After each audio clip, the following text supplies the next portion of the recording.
of the NAU. The North American Union was officially born at Baylor University in Waco, Texas, on March 23, 2005.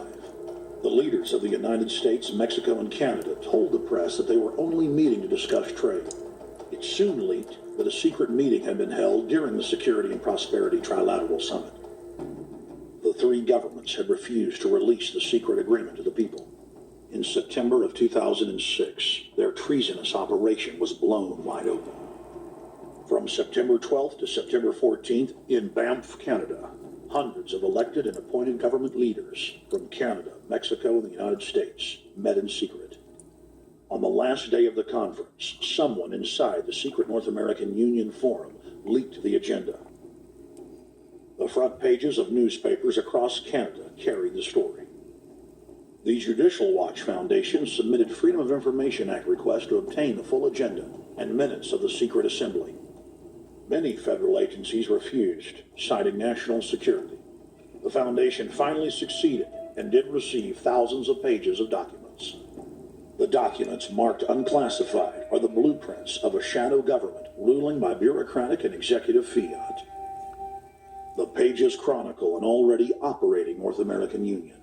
Transportation, law enforcement, agriculture, regulation, banking, manufacturing, construction, education, immigration, and even the military are being merged with no input from the people or their elected representatives in Congress and Parliament. One of the first items on their agenda was to stress how important it was that their plan, quote, be carried out by stealth. The controllers also talked about exploiting the public's fears of climate change to push a continent-wide tax to fund the new government. Yep, that's what they're doing. Globalist tool Robert Pastor is incessantly paraded on the world stage as the man behind the North American merger. When he testified before Congress, he pushed the idea of a continental security perimeter that erases national boundaries and merges the security apparatus. The best way to secure the United States today is not at our two borders with Mexico and Canada, but at the borders of North America as a whole. In fact, the North American Command, based in Colorado Springs, Colorado, was clearly running the meeting in Canada.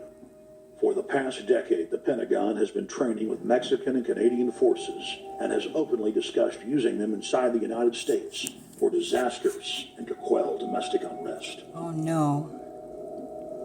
There are already over 100,000 non-U.S. citizens serving in the U.S. Armed Forces. The Pentagon is now expanding its recruiting centers in Mexico, the Philippines, and Eastern Europe.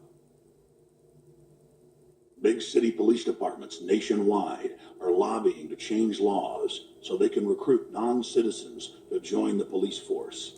Oh my What gosh. we are witnessing is a Red Dawn scenario in slow motion. Tyrants throughout history have brought in foreigners to oppress their domestic populations.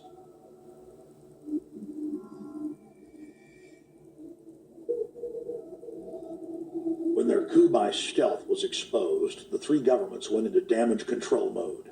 The Security and Prosperity Partnership quickly staged a show summit that was held in Ottawa, Canada in February of 2007. It is the only way that we can achieve security and prosperity for our people is through this cooperation. We actually occupy one physical space, the North America. We've also had a chance as foreign ministers to talk about how we cooperate in the region and indeed in the world. Protesters who were upset about losing their countries and freedoms were not tolerated. A couple of weeks ago, Wow, this Al-Qaeda is terrible. supposed However, the Security and Prosperity Partnership has been signed with any sort of roadmap.